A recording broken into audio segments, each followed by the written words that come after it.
Zoya semakin tak habis pikir. Kenapa Ken percaya begitu saja pada Angel, orang yang mengambil foto Zoya sedang disuapi oleh Raga? Dan dikirimkan pada pria itu, dengan sebuah maksud dan tujuan tertentu. Jadi Dedi percaya begitu saja dengan wanita itu? Tanya Zoya dengan bibir yang sudah bergetar, matanya memerah dan berkaca-kaca nyaris menangis. Karena dia punya bukti, Zoya, Ken masih kukuh dengan pemikirannya, dia tidak terima Zoya membohonginya seperti ini, apalagi itu semua demi pergi bersama pria lain. Hanya itu. Hanya karena sebuah foto yang bahkan tidak bisa dijelaskan dengan detail Dedi percaya padanya, dan menuduh Zoya? Tanya gadis itu dengan menunjuk dirinya sendiri. Karena kamu memang bohong pada Dedi, kamu tidak mengatakan pergi dengan teman-temanmu. Tidak ada Zoya. Asal Dedi tahu, aku melakukan ini dan itu, membantu agar hubungan kita tetap tersimpan rapi dari semua orang, bahkan Kak Nora. Dedi pikir itu untuk siapa? Untuk aku pribadi? Itu semua untuk kita, lebih tepatnya untuk kepentingan Dedi sendiri. Dedi egois, Dedi adalah orang paling egois yang pernah Zoya temui. Pertengkaran itu semakin menjadi, karena Zoya yang tak kalah emosi, dia menunjuk dada Ken, ingin pria di sampingnya ini sadar dan mengerti. Jangan membalikkan keadaan, harusnya Dedi yang marah, tetapi kenapa seolah-olah Dedi yang salah, hah? Oke, fine. Kalau memang Dedi ingin selalu merasa benar, dan lebih percaya pada wanita itu, kita akhiri saja hubungan ini, lepaskan Zoya. Cetus gadis itu akhirnya. Mendengar itu, mata Ken melebar dengan sempurna. Zoya. Apa? Zoya, jangan bicara sembarangan. Sampai kapanpun aku tidak akan melepaskanmu. Tapi sayangnya aku yang ingin lepas dari pria egois seperti Dedi. Pungkas Zoya, lalu dia menatap ke depan. Asisten Ron, berhenti. Aku mau turun. Tidak. Aku bilang aku mau turun, hentikan mobil ini. Tidak, baby. Aku mau turun. Ron, stop. Mendengar instruksi mendadak itu, Ron refleks mengerem, membuat mobil itu mendapat guncangan. Zoya hampir terjerembab ke depan, tetapi langsung ditangkap oleh Ken. Menyadari itu, Zoya langsung minta dilepaskan, dia memegang handle pintu dan Ken langsung menahannya. Ron, turun. Ron bergeming, untuk mencerna ucapan Ken. Bukannya yang ingin turun itu Zoya, tapi kenapa malah dia yang disuruh turun? Ron, aku bilang turun.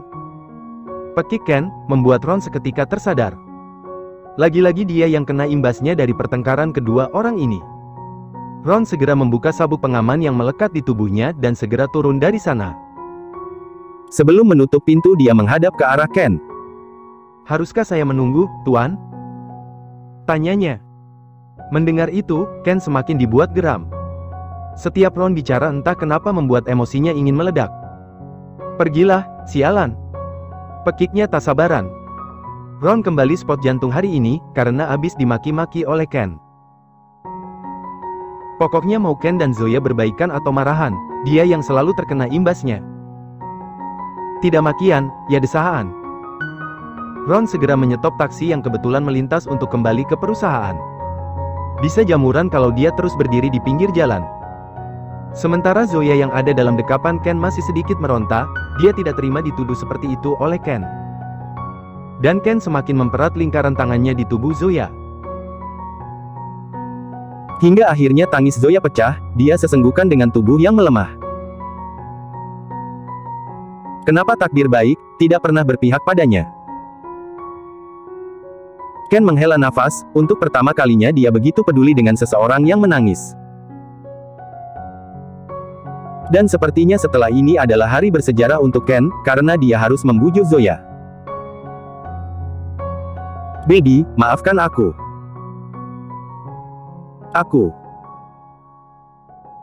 Kalau Dedi memang tidak percaya pada Zoya. Aku bilang cukup, lepaskan aku, biarkan aku bebas dengan hidupku, potong Zoya dengan sesenggukan, bahunya naik turun, seiring tangis yang mendera. Dedi, tolong jangan bicara seperti itu. Aku benar-benar minta maaf, aku hanya emosi tadi. Aku percaya padamu. Dedi mohon, maafkan Dedi. Ken mengecupi puncak kepala Zoya. Dan hal itu tak serta-merta membuat Zoya tenang begitu saja. Harusnya Dedi sedikit saja mengerti bagaimana berada di posisi Zoya. Harusnya Zoya yang lebih was-was, harusnya Zoya yang lebih takut, karena kita sama-sama tahu bagaimana Dedi dulu. Tak bisa bohong lagi, Zoya menguapkan segala kegundahannya. Bagaimana dia yang selalu diliputi rasa resah dan gelisah, takut Ken kembali seperti dulu, bermain dengan para wanita di belakangnya. Karena dia dan Ken tak bisa selalu bersama dalam waktu 24 jam. Ada kalanya pria itu harus bekerja, dan dia kuliah. Bukankah waktu panjang itu dapat Ken gunakan untuk mencicipi lubang lain? I'm sorry, aku salah, baby. Aku yang salah. Ken mengangkat wajah Zoya dan menyatukan kening mereka. Kedua tangan yang menangkup kedua sisi pipi wanita itu dia gunakan untuk mengelap sisa-sisa air mata Zoya. Dan detik selanjutnya, penyatuan bibir itu Ken lakukan, berharap Zoya melupakan hari ini. Hari pertama Ken membuju dan bertekuk lutut di hadapan seorang gadis. Suara tangis gadis itu berhenti, dan berganti suara decapan nikmat yang terus mengisi ruang yang mereka tempati. Untung saja Ron langsung kembali ke perusahaan. Bila tidak, dia benar-benar akan sial. Dan keuntungan lainnya adalah mobil Ken berhenti di tempat yang cukup sepi, bukan jalanan yang rawan terkena macet. Hingga sampai kapan dia akan bersemayam di sana? Tidak akan ada mobil polisi yang akan menilang atau mengangkutnya. Ken menghentikan aksinya sejenak, memandang wajah sensual Zoya dengan netranya yang dipenuhi birahi kelelakian. Baby, bolehkah aku melakukannya? Tanya Ken, untuk pertama kalinya pula dia meminta izin untuk melakukan apa yang menjadi kesenangannya selama ini. Mendengar itu, Zoya menggeleng, membuat Ken langsung menghela nafas kecewa. Jangan lakukan di sini, balas Zoya. Dan Ken langsung melebarkan matanya. Maksudmu? Boleh jika aku melakukannya di tempat lain? Zoya mengulum senyum tipis, lalu mengangguk. Ukiran di bibir Ken melebar, dia mengecupi wajah Zoya dan langsung mendudukkan gadis itu kembali. Kita cari tempat di sekitar sini, oke? Ken membantu Zoya membenahi pakaiannya, dan Zoya hanya bisa patuh pada apa yang Ken lakukan. Pria matang itu berpindah ke kursi kemudi, dan Zoya duduk di sampingnya. Dia menyalakan mesin mobil, dan mulai membawa kijang besi itu untuk mencari tempat teraman dan ternyaman untuk mereka bercinta. Sesekali Ken menatap ke arah Zoya, lalu menggenggam tangan gadis itu untuk dikecupnya. One more, I'm sorry, baby. I was wrong. Siapa yang tidak meleleh mendapat perlakuan manis seperti ini? Bahkan rasanya jantung Zoya berdebar tak menentu, dan yang mampu dia lakukan hanyalah mengangguk. Jawab dengan benar, baby. Supaya aku tenang. Aku benar-benar minta maaf, aku sudah terpancing emosi tadi. Ken menatap Zoya lagi, dengan raut wajah sendu. Zoya menghela nafas, dia pun ikut menggenggam tangan Ken, lalu mengecupnya sekilas. No problem. Kita lupakan saja kejadian tadi. Ujarnya. Membuat Ken langsung tersenyum lebar, dia melepaskan tangan Zoya, dan berganti mengusap puncak kepala gadis itu. Hingga akhirnya mereka sampai di tempat eksekusi. Tempat di mana ular piton akan segera beraksi. Begitu mereka sampai di sebuah hotel, Ken langsung melakukan check-in. Satu kamar dengan harga kelas tinggi dia bayar tunai, demi kenyamanan gadisnya. Akses card sudah di tangan, mereka naik ke atas kamar tersebut menggunakan lift yang tersedia. Saat mereka sampai di lantai yang dituju, Ken menarik tangan Zoya yang sedari tadi sudah ada dalam genggamannya. Rasa tak sabar mulai muncul, gelegak hasrat itu semakin menggelora, naik hingga ke puncak tertinggi naluri lelakinya. Are you ready, baby? Bisik Ken tiba-tiba, saat mereka sampai di depan sebuah kamar. Ken membuka pintu dengan akses card yang ada di tangannya. Belum sempat menjawab, Zoya sudah diserang oleh Ken. Tubuh tegap itu membawanya masuk ke dalam dengan dorongan bibir yang terasa begitu kuat. Tanpa permisi Ken menanggalkan semua yang ada di tubuh Zoya. Menjadikan gadis itu polos, seperti bayi yang baru saja dilahirkan. Dan siang itu mereka mencapai puncak berkali-kali, hingga Zoya kehabisan tenaga dan merintih, meminta agar Ken melepaskannya. Setelah mendapat pelepasan yang kesekian kali, Ken baru menyudahi permainannya. Lalu memesan makanan untuknya dan juga Zoya. Selagi menunggu, Ken menyalakan sebatang rokok, dan duduk di samping jendela. Menjauh dari Zoya. Zoya bangkit dari tidurnya, lalu duduk dengan memegangi selimut. Menatap Ken. "Daddy," panggil Zoya dengan sedikit ketus. Mendengar itu, fokus Ken yang tadinya keluar sana, menjadi teralihkan. "Ada apa, sayang? Aku sudah bilang berapa kali. Berhentilah merokok, itu tidak baik," ujar Zoya mengingatkan. Di samping tidak suka baunya, dia juga takut Ken kenapa-kenapa. Ken mengulum senyum, dan mematikan benda bernikotin yang tersisa setengah itu ke dalam asbak. Pria itu melangkah ke arah Zoya dan duduk di samping gadis itu. Ken mengecup sekilas bibir yang tengah mencebik lucu itu, membuat Zoya langsung memukul dadanya. "Daddy, aku serius," cetusnya. "Iya, sayang, iya. Kalau begitu beri Daddy penawarnya, baru Daddy akan berhenti," ujar Ken sambil menyelipkan anak rambut Zoya. Gadis itu paham apa yang Ken inginkan, dia langsung mengikis jarak dan mencium Ken lebih dulu. "Anak pintar," puji Ken.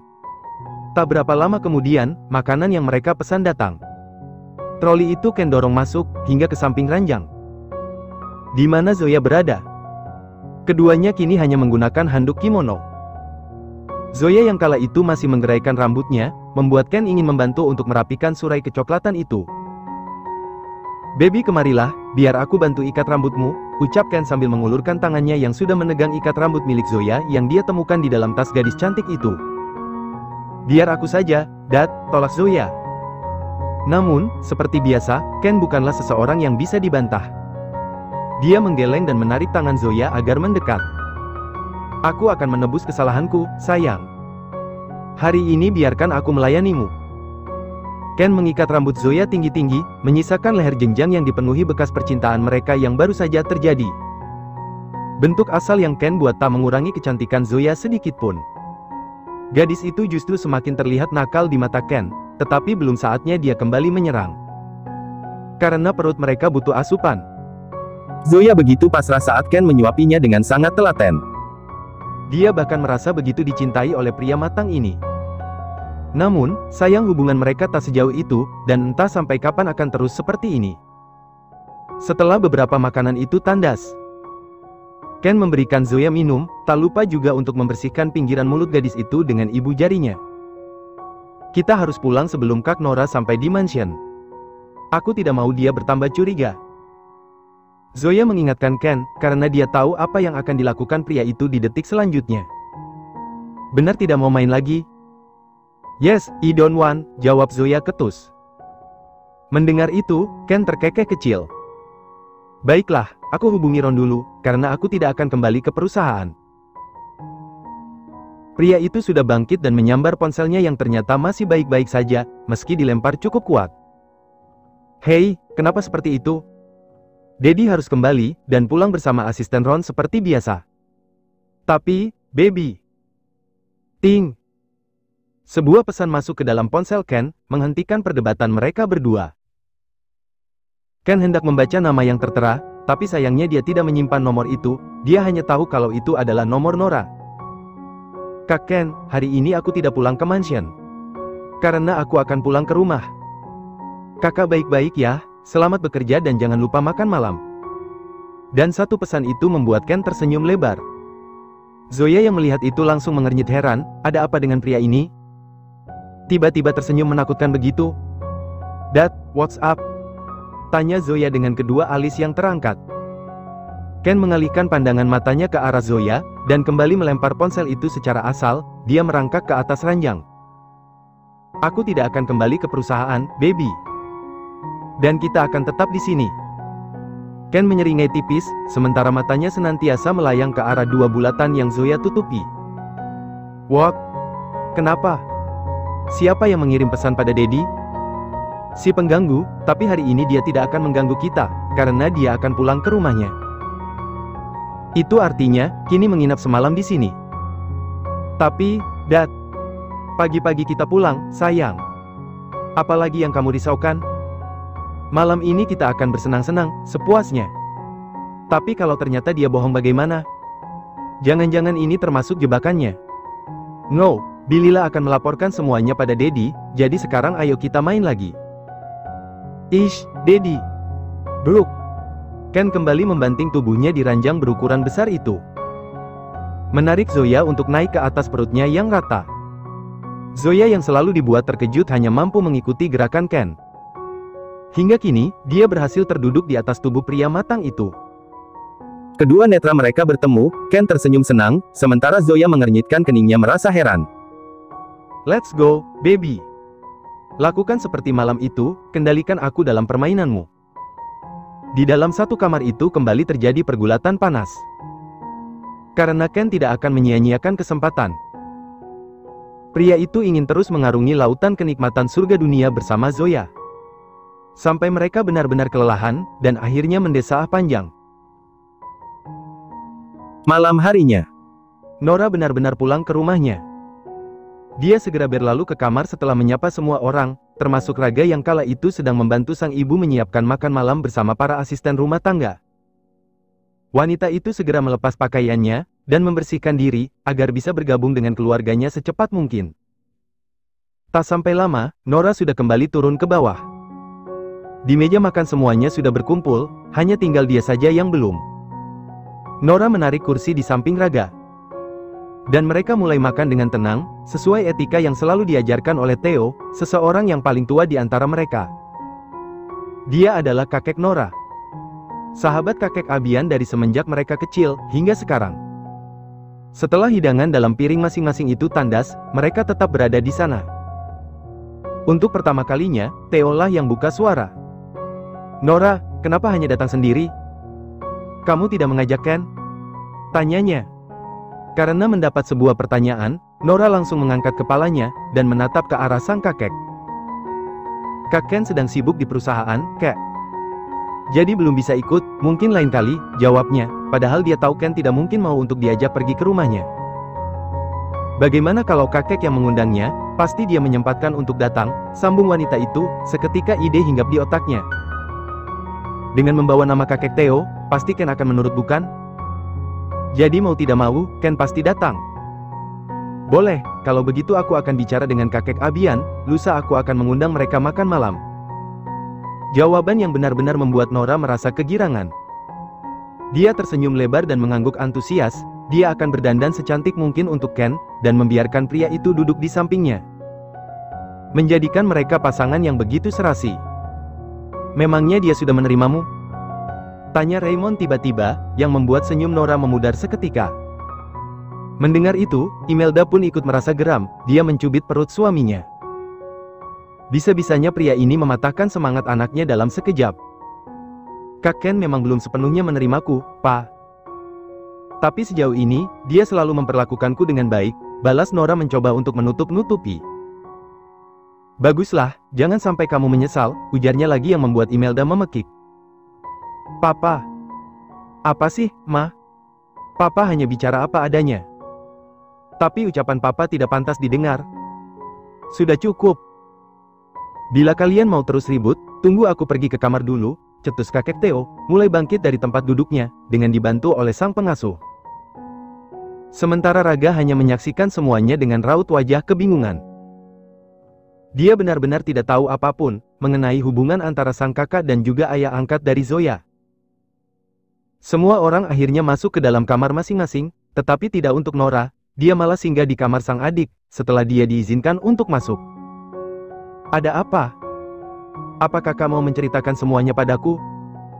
Tanya Raga, dia mendudukkan dirinya di atas ranjang. Nora duduk di sisinya, lalu menatap ke arah Raga dengan terkekeh. Wanita itu menggeleng. Kakak mau tanya yang lain. Kedua alis Raga menaut. Tanya apa? Hubungan kamu sama Zoya, ujar Nora semakin melebarkan senyumnya. Kelopak mata Raga membulat, sambil berkedip-kedip pelan. Aku. Sama Zoya? Tunjuknya pada diri sendiri. Noda manggut-manggut. Iya, tadi siang kakak lihat kamu perhatian banget sama dia, kalian pacaran? Mendengar itu, entah kenapa Raga ingin tertawa. Dia jadi membayangkan wajah Zoya, dan ingin bertemu dengan gadis itu, gadis yang sudah menjadi incarannya sejak dia masuk kuliah semester 1. Kenapa malah tertawa? Baru calon pacar, jawab Raga dengan gamblang, dan masih tertawa lebar. Nora menyipitkan matanya, Zoya bilang kalau dia punya pacar. Tetapi Raga menganggapnya masih calon. Apa dia salah ya, menebak bahwa Raga adalah pacar Zoya? Memangnya Zoya belum punya pacar? Tanya Nora menyelidik. Belum, dia nggak boleh pacaran. Jadi aku nggak berani nembak dia. Kamu belum pernah lihat dia pergi sama cowok lain? Tidak, her best friend is me, dan sebentar lagi akan menjadi calon suami. Idih, kamu GR banget.